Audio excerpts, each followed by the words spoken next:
This is Talk CNY, a semi-monthly podcast by CenterState CEO, recording in the production studio at CenterState's Inspire Innovation Hub. CenterState CEO is Central New York's premier leadership and economic development organization. Join us as we meet the people and explore the projects driving the regional economy forward. This is Talk CNY presented by NBT Bank. I'm Katie Zolkowski, Director of Communications at CenterState CEO and your host for Talk CNY. Well, typically, on this episode, we have our corporate leadership team take over and we feature a very special guest host. Hi, I'm Elle, Hanna, Senior Vice President of Marketing and Communications at CenterState CEO and your guest host for this special episode of Talk CNY presented by NBT Bank. One of the exciting parts of my job is being able to tell the stories of the people, the businesses, and the projects moving our community forward. So with that tradition, today I am joined by the members of the CenterState CEO corporate leadership team to tell a little bit about what we are seeing behind the scenes. Thank you for joining us today, and we'll get started with a few introductions. Rob? Hi, I'm Rob Simpson, the Chief Executive here at CenterState CEO. Hello, everybody. My name is Dr. Hanna Rogers. I'm Senior Vice President for Racial Equity and Social Impact here at CenterState CEO. Hi, I'm Kevin Schwab. I lead our strategy, policy, and planning team, and also things that fly. I'm Jess Abbott. I'm the Senior Vice President of Member and Business Experience. Andrea Hahn, Senior Vice President of Administration and Human Capital. Hi, I'm Ben, Senior Intern. Hi, I'm Nora, Senior Vice President of Inclusive Growth and not Ben's boss. Ben, always. It has been a whole year since we last got together to talk about all things that we have seen from CenterState CEO's perspective. We are now in the Inspire Innovation Hub by CenterState CEO that last year we were so excited to see come online and open. So kind of starting off with that in mind, Nora, what are some of the big projects, including Inspire, that have really marked this past year? So we would be remiss if we didn't talk about our $32 million building that is full and accepting clients. We did a lot of work pre-opening to think through the programming we wanted to do here, how we wanted to communicate to the community, the rebrand of this place, shout out to you, and really open up the aperture of what small business incubation and innovation looks like in Central New York. And now that we're in this moment with Micron and all the supply chain and all that stuff that's happening. Beyond Inspire, I think we've been doing a lot of little duck-like stuff under the water. People keep seeing, it's exciting to see the trees come down, but the work that we're doing now is really to position the region to be successful in execution on this. So whether that's talking to supply chain companies, whether that's TTM opening their new facility, there's just a lot of really exciting stuff, a ton of workforce. I know it's going to annoy you, I can't find just a thing, but it's a lot of really good work by the team to get us ready. And it feels like there's just been a ton of work. Johanna, from your perspective, what do you see as like the big moment of the past year? Seeing this building come to fruition, I think literally, physically, the space, but also thinking back to a few years ago when we won the JP Morgan Chase Challenge and we were talking about technology and the tech ecosystem and bringing people into it and seeing that morph into some of the work that continues to happen here is just like, wow, we didn't just see the building get built. We saw expansions of programs. We saw staff grow, new leadership come into the space to help continue to bring those programs to the community or to students at the STEAM school, right? And so I think it's a physical building, which is also great in full, but it also for me was like, a culminating moment of something that started. And my second moment would be on-ramp. I think we're like a year to the day exactly that Dr. Carleen Lacey took her role and leading some of that community engagement work. They just had a meeting around with the advisory council today and them talking about the graduation and just what's happening there. I think what this team and CenterState support of that work is also probably a huge 2025, 2026 moment for me. Yeah. And Andrea, you talk about on-ramp, you talk about Inspire. Your team has been leading quietly behind the scenes those projects and many others. How about you? What has been the moment for you in 2025, 2026? I'm taking a different approach. All of these things are fantastic. To get to the operation side, many companies and individuals have gone through change. We've done a new financial management system, which is going to change the way we do things, and it already is. But it's like knowing the struggles and understanding them and having all of your support as we move through it. So it's a big thing. It makes a good change when you get through the struggles and the challenges, but it also develops an organization to a higher level, in which we always strive to do. Absolutely. And Rob, talk about change. There's been, a number of changes over the year, but your role has effectively changed and shifted. Tell us a little bit about that.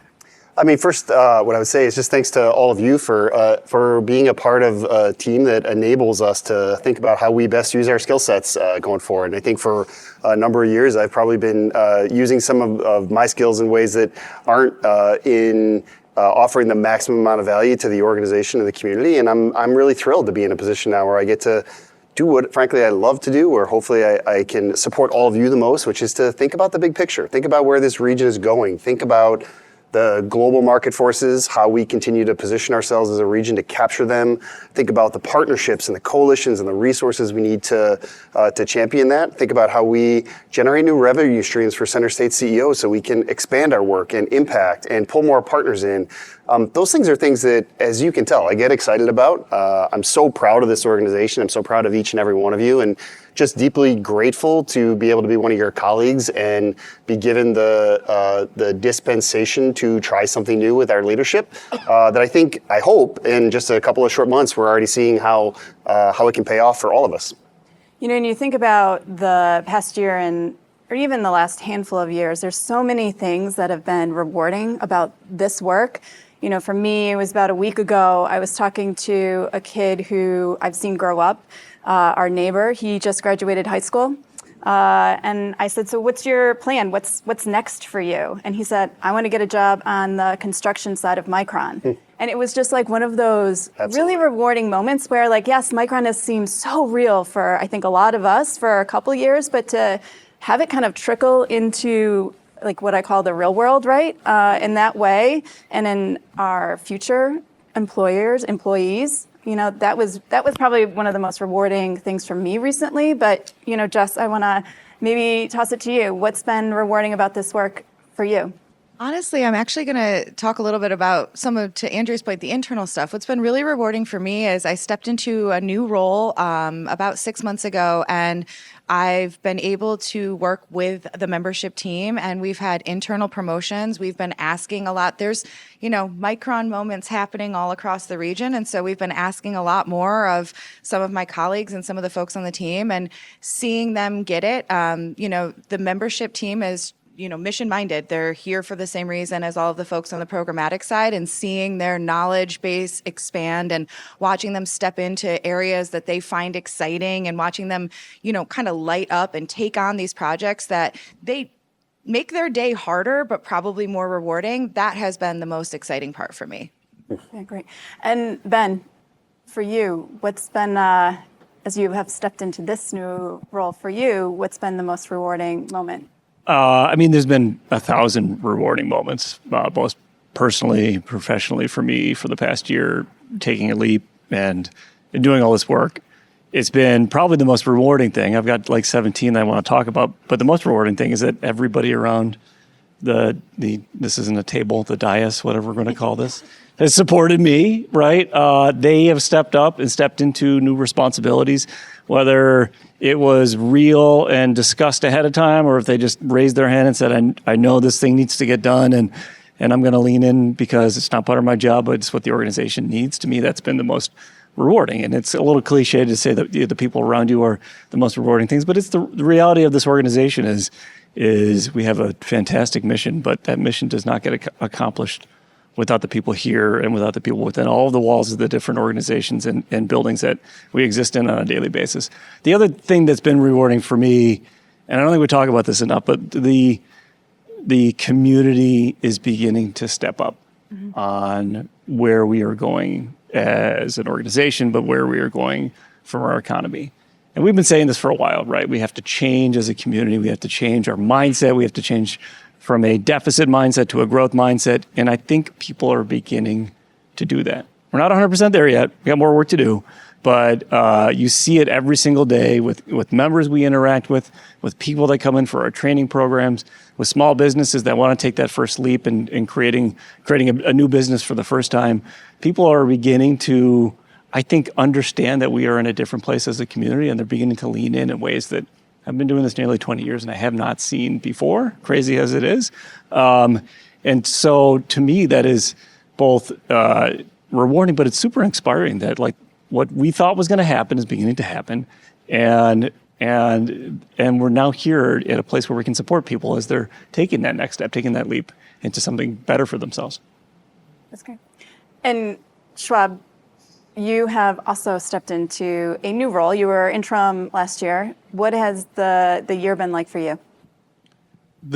First of all, the team that I have the great fortune of working with every day, not only sitting here with me, but specifically on our strategy, policy, and planning team, could be dropped into any market, anywhere in the country, anywhere around the world, and likely be among the very best at what they do.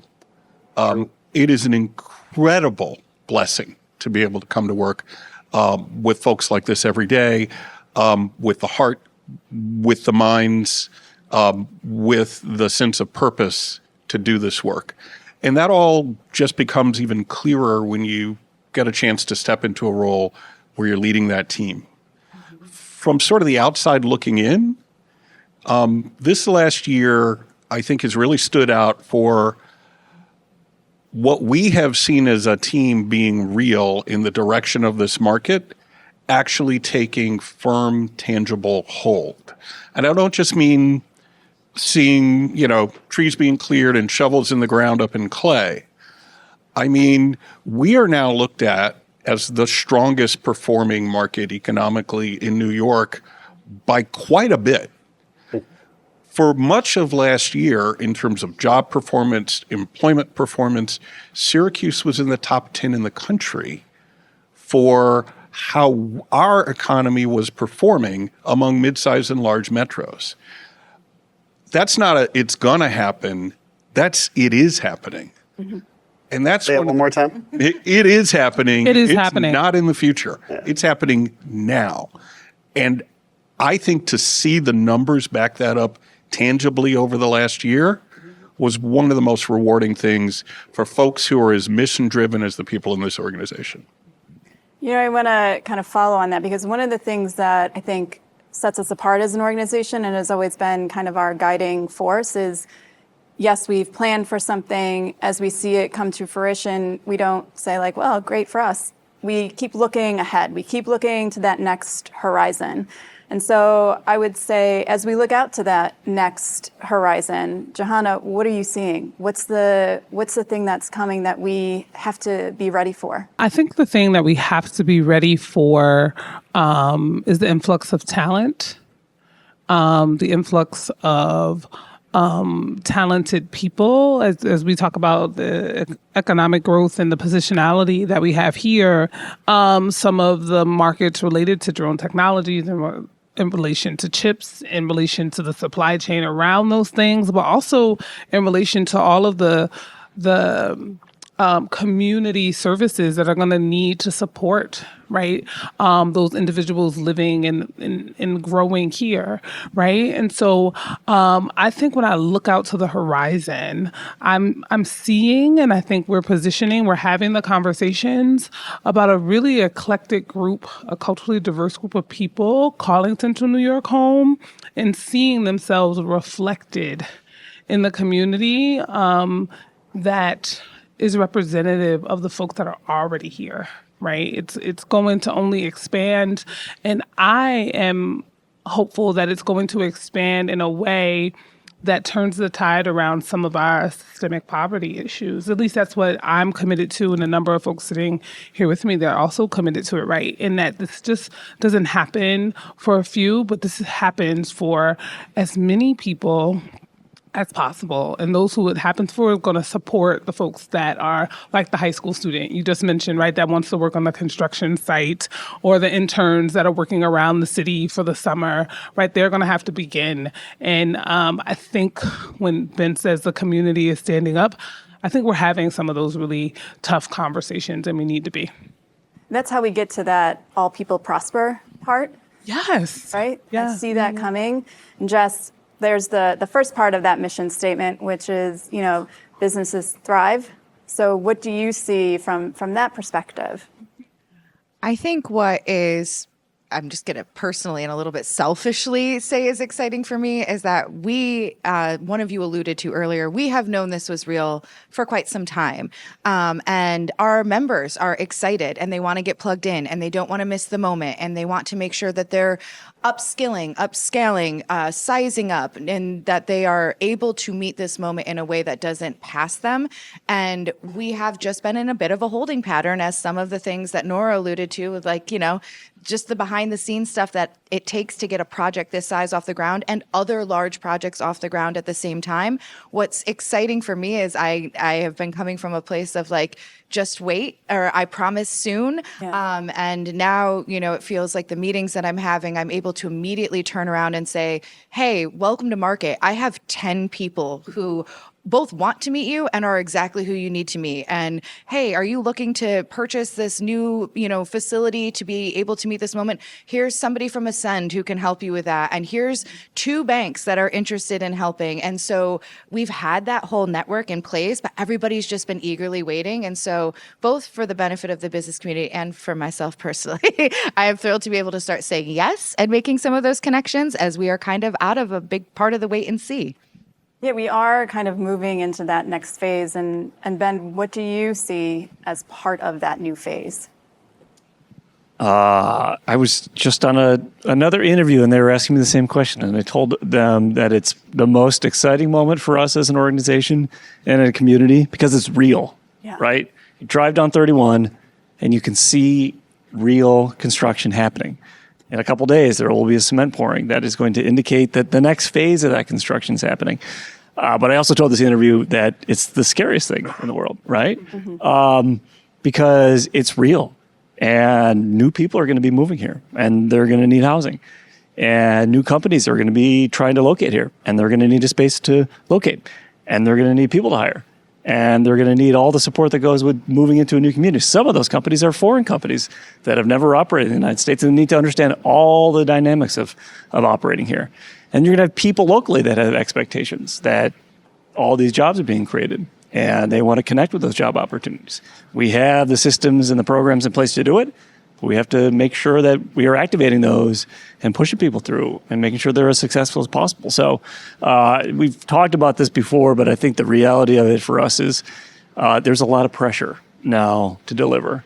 And it's a privilege to have that pressure and to be able to deliver on it, but it is a lot of pressure. We feel it on a daily basis as a team and as an organization. And I think the community is beginning to see that now that it is real, we have to do this in a way that is equitable, that's sustainable, that creates opportunity for everybody, that preserves affordability. And doing those 4 things in an environment where you're growing is a super difficult thing to do.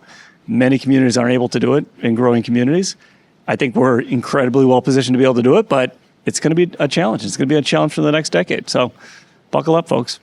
But I don't think we have ever been the kind of team who has shied away from a challenge. In fact, we tend to lean in harder. And housing is a great example of one of those things where we can't afford to miss that opportunity. Rob, you alluded to in your op-ed this morning, data centers might be another opportunity that we can't afford to not take the time to be thoughtful and strategic about some of the things that are on the horizon. So what out there is for you?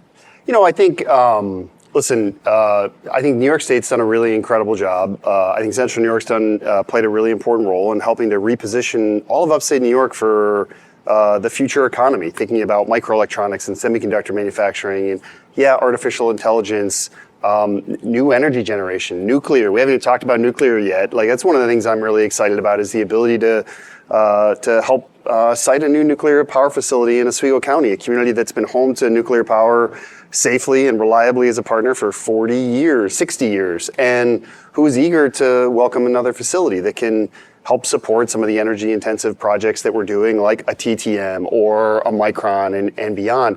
Those are wonderful, but let's bring it back to the human level. We talked about housing for a second. A couple of weekends ago, I was at home watching a World Cup soccer game with my son, and he started asking me some questions that were a little just different than the questions you normally get from your 14-year-old. And finally, I stopped him. I was like, "Hey, bud, what's going on?" He was fiddling with his fingers. You could tell he was anxious.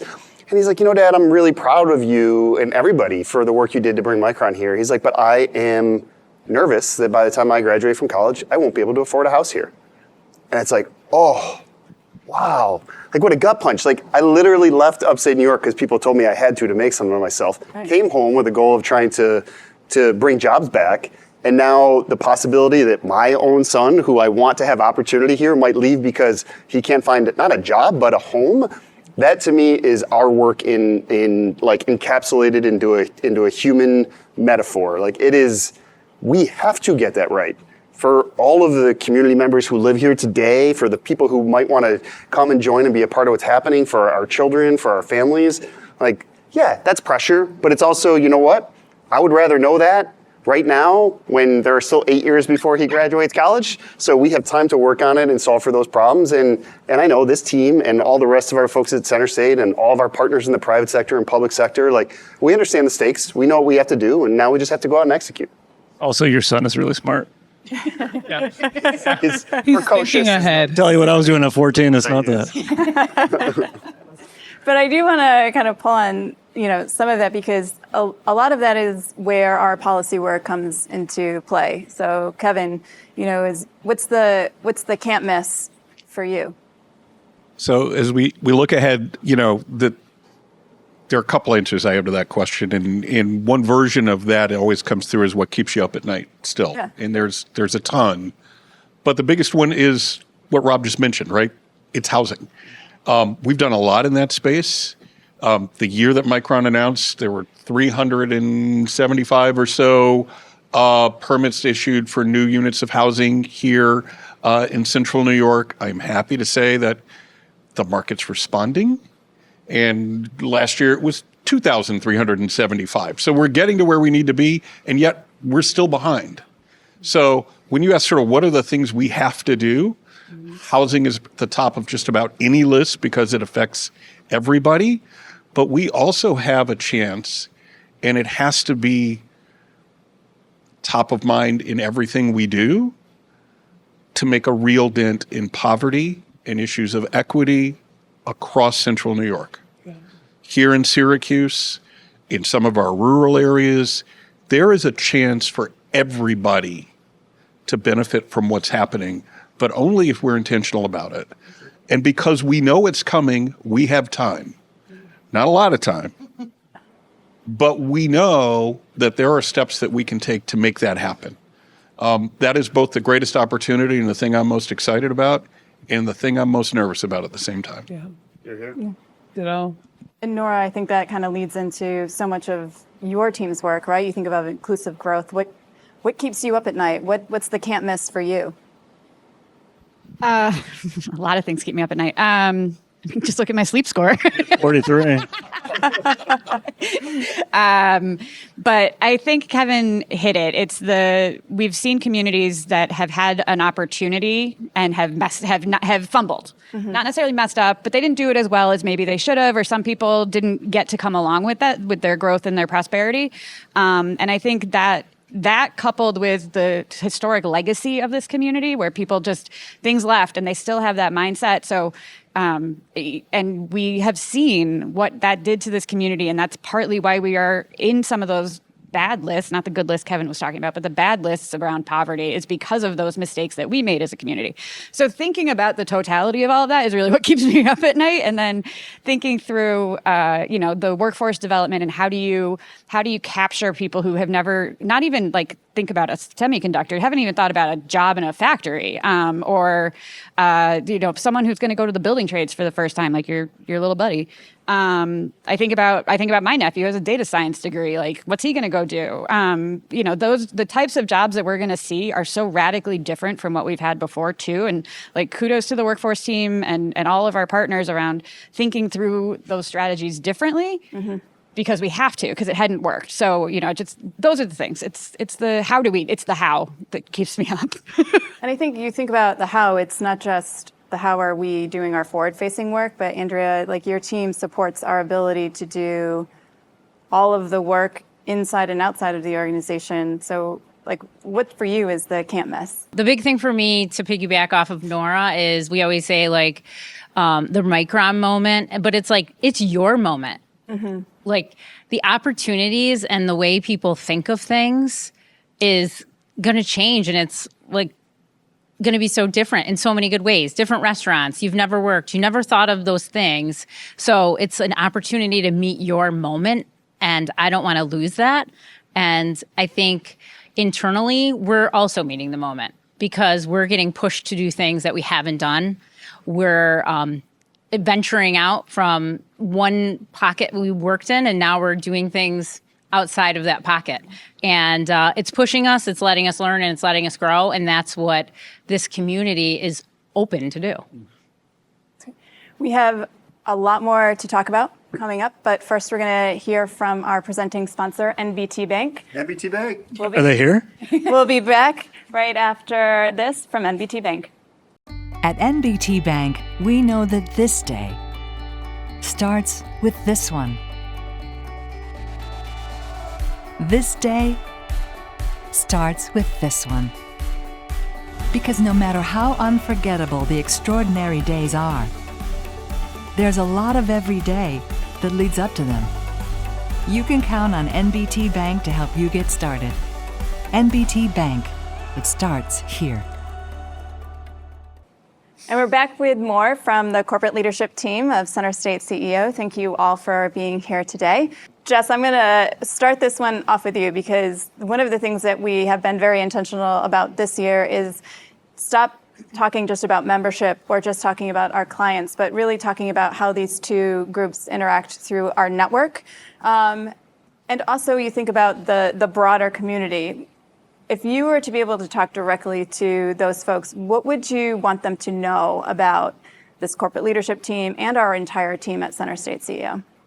Yeah, I think I have the benefit of coming in sort of on the backside of some of the growth and reorg that happened at this organization. And so we were still a little siloed because everybody was trying to figure out what that silo looked like for them. And one of the things is we have a broad network. Like, of course, we're going to have members and clients, and that's going to be internal nomenclature and also how people know where they fit in. But ultimately, the idea of this is no matter where your business is at, we have something for you. If you are trying to start a new business, we have something. You can take advantage of our programmatic work through our, being a client. If you're a more established business and you're looking to be plugged into the network, you can join us in membership. And then outside of that is wherever you come to us, there are about 10 other places we can take you. So people might come to me because they want a business connection, and that's great. But in getting to know them, I might realize that there's an opportunity for them to maybe apply for a CFA, or maybe there's something that is really holding up their ability to move a project forward. And so whatever thing you think about us or the team in general, I would just, push you to ask the person you know the best, what else is out there that you aren't taking advantage of? Because I think that even when I try to do, I come from a little bit more of a corporate strategic partnerships, and trying to do a tight two on CenterState CEO, I have learned is impossible. So you're usually getting the greatest hits that we think you need. But I would just encourage people to ask more questions because there's likely somebody here who can support the thing you didn't know we could do. It's been interesting to watch just how you and Kevin actually work really closely together to support so many of our members and make some of those connections. So Kevin, I would say to you, what do you wish folks knew about this organization? Well, I think Jess nailed it on the breadth of what we were able to offer across our network and to those who are in our network. The other thing that I think is kind of fascinating is to watch, as we're in this period of growth, how that network is growing geographically too. We are seeing folks who have not been active or interested in central New York and in Syracuse looking at this market now in ways that they never have before, or maybe they left 40 years ago as a company and are looking to come back. So there's a level of activity that is happening sort of across the work we're doing because of the moment that we are in, that I think people may not necessarily realize. And internally, I sort of touched on the level of talent that is available to folks and the passion that is carried by our team.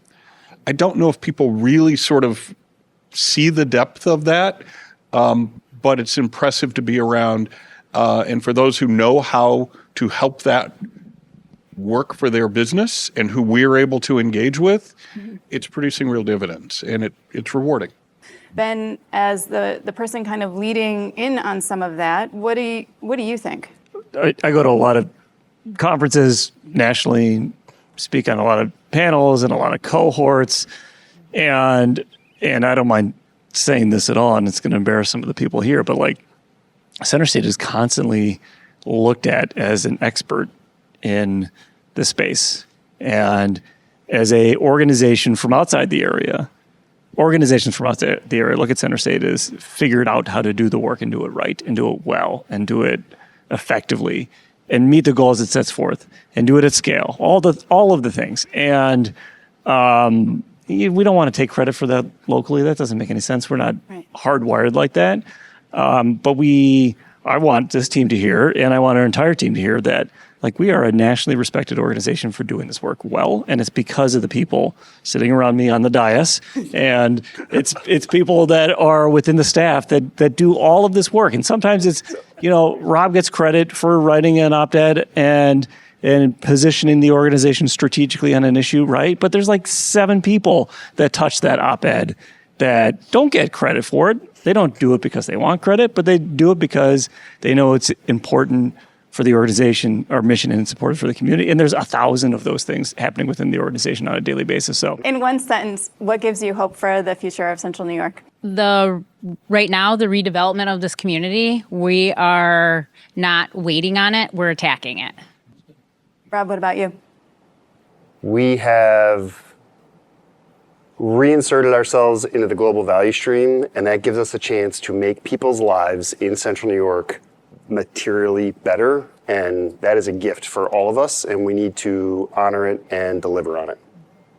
Hanna, what about you? In one sentence, what gives you hope for the future of Central New York? The young people, we're young. I am young, and I mean the people that are coming out of the high schools, the folks that I see walking into the rooms at On-Ramp, the rooms I've walked in over the summer with interns that are bright-eyed and bushy-tailed about employment opportunities. They are seeing something, right? And I think that is a really, really good sign and a reminder for us to keep our heads down and keep drilling. Nora, I'm going to give you the last sentence here.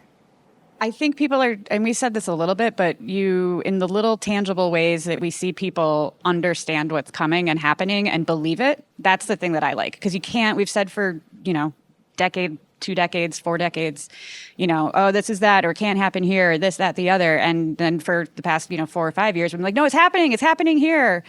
But now people see it and believe it, and that's what's actually going to make it work. We've been very serious, and we are not a serious crew. Wait, this is serious? What do you mean? We're going to let loose more? Yeah, we're going to do something from our mini-series, which is the rapid-fire section of questions. First question. Who amongst us is the biggest optimist? I would say Rob. Me. And Johanna. I was going to say Dr. J. Yeah. It's between those two. You guys can arm wrestle. You can arm wrestle for it. I still believe in Santa Claus. For the win. What do you mean still? Now, I'm going to initially put myself in this category for the next question, but I know I'm not alone. So where are my fellow early risers. Who amongst us is gonna answer the email by 5 a.m.? Elle planted this question. Let's be very clear. Elle, Andrea, Jess. Get out of here. Records show that I am rarely still up at 5 a.m. So Yeah, I've obviously gone to bed at least an hour before that. There are those of us who are definitely answering the text messages or the emails at 10 p.m. And then there's the rest of us who are filling in at 5 a.m. This is the real plant, Kevin. What's your favorite CenterState CEO event? the annual meeting. I thought you were going to say state of the airport. No, look, the annual meeting is I mean, it is a wonder that our comms team pulls off every single year. It's a great event. I mean, we had people fly in to attend our annual meeting this year who have locations elsewhere who are like, no, you want to understand what's happening in Central New York, come to this event. You want to leave inspired, come to this event. We might even let Rob say a few words, but yeah. You're welcome, Elle. Yeah. I mean, I would say, I'm going to throw you guys for a loop for a second. I'll say our December investor meeting and signature access. I love it because it gives us a chance at the end of the year before the holidays to see our fellow collaborators, the private sector folks who support the organization, our public sector partners, and just be in a room together to talk about what we accomplished during the course of the year and maybe talk a little bit about what we're excited about. That event, just for whatever reason, has a different energy to it. And I, as an introvert who puts myself into very extroverted situations on a daily basis, I actually really love being around people at that event. One of my favorite events is actually a smaller event. It's Network with Purpose that happens up at Oswego County. It was a brainchild of some of the large employers up there and the team up there. And we talk a lot about, people coming into market and finding new jobs. And you have a family often when you do. And so this is a networking event that is specific to like life providers, like who's your pediatrician? Where do you get your haircut? What soccer team is your kid going to play on? What do you want to do in your free time? And it is a true community networking event where we tend to do a lot of like business to business events. And it's just an awesome room to be in and to see. And our large employers that sponsor that work up there really like it as well. Johanna? I'm going to say our graduations. Today I was in a conversation about on-ramp as well as Upstart. And so some of the community members who attended the graduation, not the actual graduating individuals, but community members that attended them, just talked about how empowering it was for them to understand our work and the impacts of our work on some of the folks in our community who are looking for opportunities, right? And see some of them recognizing individuals that they supported along the way, maybe some years ago. And here they are reconnecting again in this moment that is putting these individuals on a path for growth. And I think we do that in some of the workforce development work that we do. We do it in the small business entrepreneurial arena. And I think those seeds, when we get the opportunity to say, you completed this, you have knowledge and information to take you to the next step, I think that's some of the best times I have. Ingrid, anything to add? I actually don't have a specific event. I think it's pushed me to open my eyes to areas that I wouldn't have looked down that path. So we've had speakers and presentations and people that are all different. And so you either learn something more, you add something more, or, you're just developing yourself a lot more than you were when you started. Yeah. And the final question, so feel free to jump in. What's the one word you would use to describe this team? Eclectic? August. Grit. Committed. Playlist. Oh. That is a good playlist. I'll wrap it up with passionate. So much passion for the work. What about you there, Words? I Well, thanks. Word lady. Word lady would go with brilliant, because I personally think every one of our colleagues is absolutely brilliant. We're very fortunate. We have a great team. I love working with every one of you.